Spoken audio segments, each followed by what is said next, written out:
Welcome back, everyone. Today we're diving into more of the most unsettling unsolved disappearances cases that leave you wondering what really happened.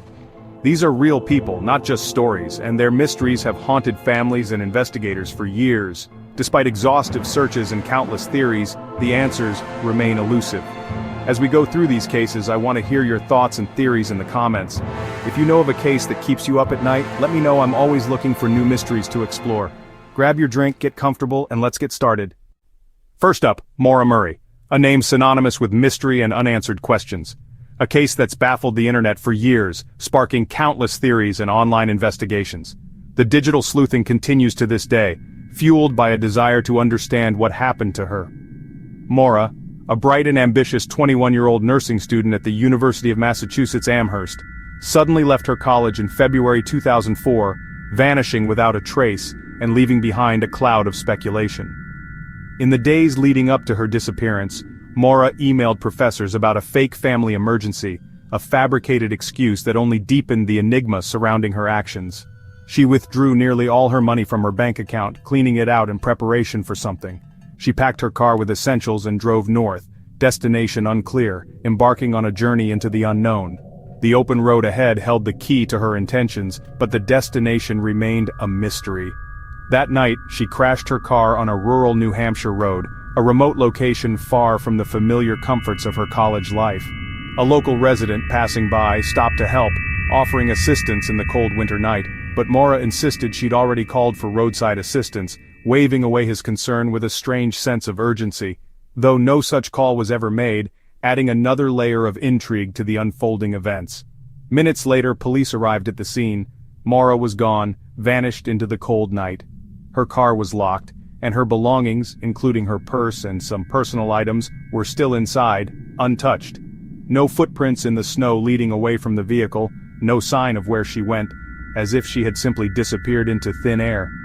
Search dogs lost her scent on the road, unable to track her beyond a certain point, suggesting she may have gotten into another vehicle, or that something else had disrupted her trail.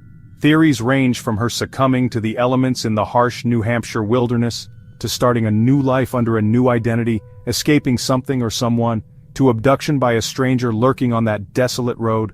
Her strange behavior in the days and weeks before the disappearance, accidents, emotional distress, and an overall sense of secrecy only deepens the mystery, leaving investigators and armchair detectives alike grasping for answers.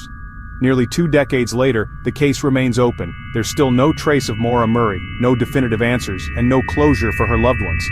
Was she running from something, a troubled past or a looming threat, or someone, a dangerous individual who sought to harm her? Did she meticulously plan to vanish, orchestrating a deliberate escape from her life? Or was she a victim of foul play, a tragic end to a promising young life?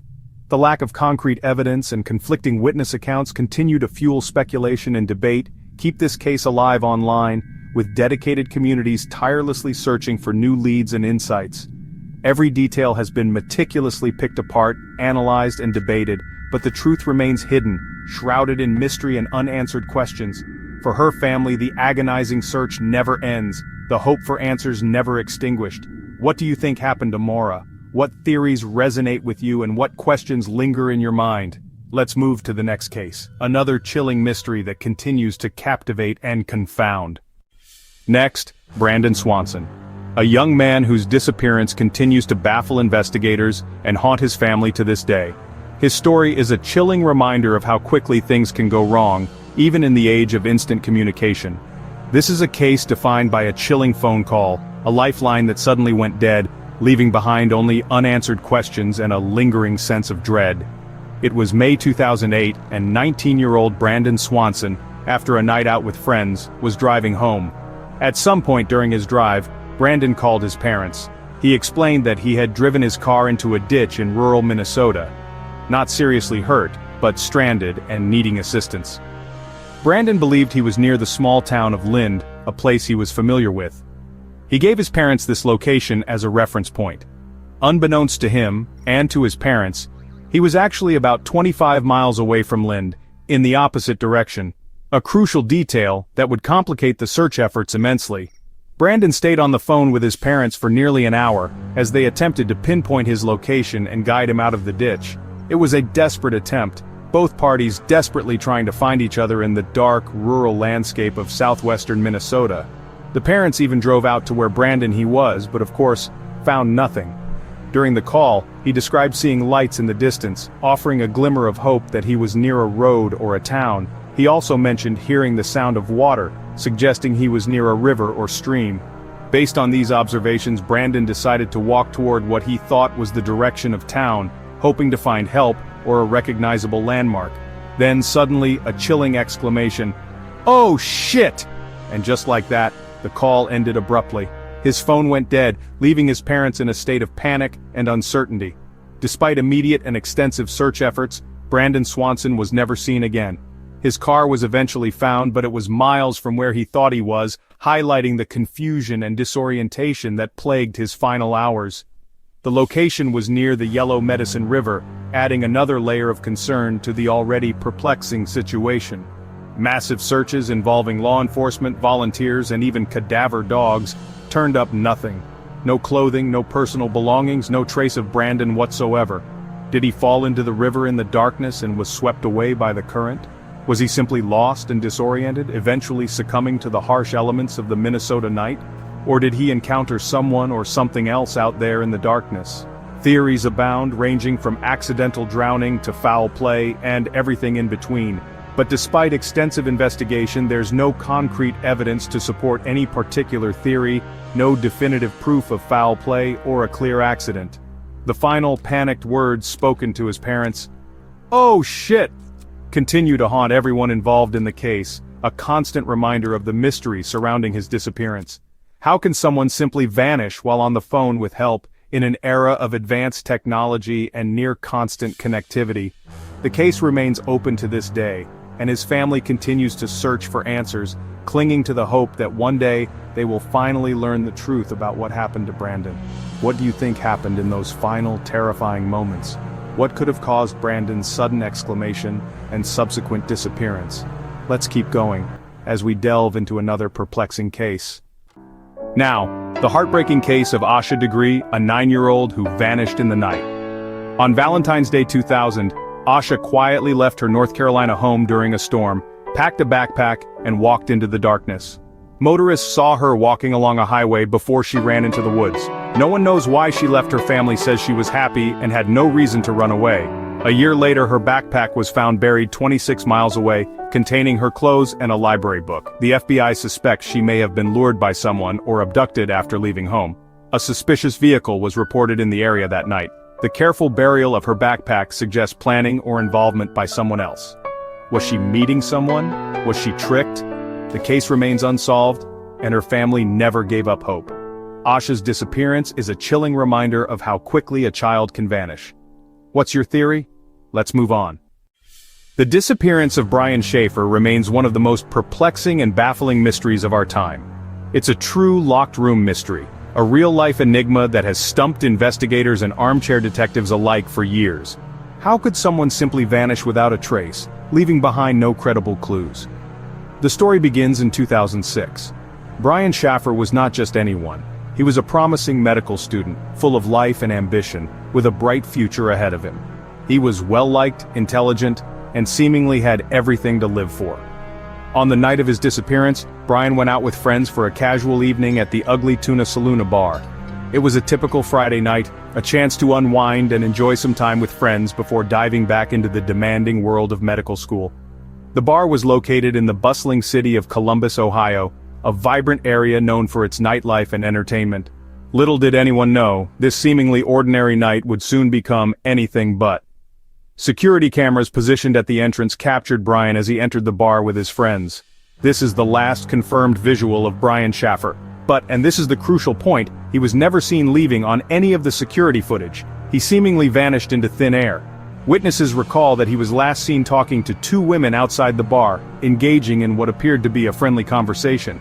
After this brief encounter, Brian re-entered the crowded bar, and from that moment forward, he completely vanished from sight.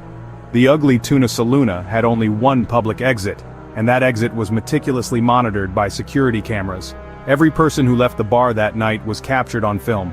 There was a service exit, but it led directly into a hazardous construction site, making it an unlikely escape route. Brian's friend waited outside, expecting him to reappear, but Brian never emerged from the bar. The minutes turned into hours, and the concern grew. Adding to the mystery, Brian missed a flight he had scheduled for the very next day, a trip he was eagerly anticipating. Further investigation revealed that his cell phone, bank accounts, and car remained untouched, suggesting he hadn't planned to disappear. Law enforcement launched a full-scale investigation, meticulously reviewing all available security footage. They painstakingly accounted for every single person who entered and exited the bar that night, but Brian Schaefer was the glaring exception. The question remains, did he somehow slip out of the bar unnoticed, evading the watchful eyes of the security cameras, or did he meet with foul play, becoming the victim of a crime that has yet to be uncovered? Could he have intentionally disappeared, choosing to walk away from his life and start anew somewhere else? His family, understandably devastated by his disappearance, firmly insists that Brian would never willingly run away from his responsibilities and loved ones. The enduring mystery of Brian Schaefer's disappearance is fueled by the seemingly impossible nature of the situation. How could someone vanish from a location that was under constant surveillance, with cameras strategically placed to capture every movement? To this day, there is no concrete evidence, no definitive answers, just a chilling digital ghost story that continues to haunt those who seek to understand it. The fundamental question remains, how did Brian Schaefer leave the bar without being seen? Over the years, countless theories have emerged, each attempting to explain the inexplicable, but the truth about Brian Schaefer's fate is still missing, lost in the shadows of that fateful night. Next case. The Springfield Three. 3 women gone without a trace from their own home. In 1992, Cheryl Levitt, her daughter Susie Streeter, and Susie's friend Stacy McCall disappeared overnight. The house was undisturbed. Purses, keys, cars, and even a dog left behind. The only oddities, a broken porch light and a strange, now erased message on the answering machine. No signs of struggle, no evidence of robbery. It looked as if they'd just stepped out and never returned. Theories range from abduction by someone they knew to a random act, to witnessing something they shouldn't have. A convicted kidnapper once hinted at knowing their fate, but nothing was proven. Decades later, no trace of the women has been found. The case is a haunting snapshot, 3 lives erased in an instant.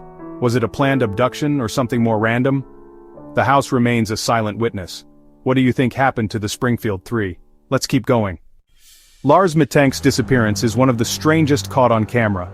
In 2014, Lars, a German tourist in Bulgaria, stayed behind after an ear injury while his friends flew home.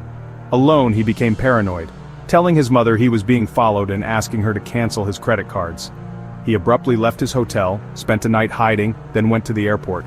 At the airport doctor's office, he suddenly panicked, ran out, and left all his belongings behind. CCTV captured him sprinting out of the terminal, over a fence and into a sunflower field, never to be seen again. Searches found nothing. Was he suffering a psychotic break, or was someone really after him? Theories include mental health crisis, foul play, or accidental death. The footage shows real terror, but the reason remains unknown. How does someone vanish in broad daylight on camera? Lars's case is a modern enigma. Next, our final story. Our last case, Amy Lynn Bradley, who vanished from a cruise ship in 1998. Amy was last seen by her father early in the morning, sleeping on their cabin balcony. Minutes later, she was gone. The ship docked in Curacao, and despite searches, no trace was found. Falling overboard seemed unlikely. Railings were high, and she was a strong swimmer. Her family suspects she was abducted, possibly by someone on the crew. Multiple alleged sightings of Amy surfaced in Curacao, including reports of her in distress and even a photo on an adult website. Theories of sex trafficking persist, but nothing is confirmed. The cruise line denies evidence of abduction. For her family, the nightmare is the not knowing. Was it an accident, suicide, or something far more sinister? The vastness of the sea and the underworld of trafficking make this case especially haunting. What do you believe happened to Amy? That's it for this episode, some of the most haunting unsolved disappearances. Each case is a reminder of how quickly someone can vanish, and how many questions remain.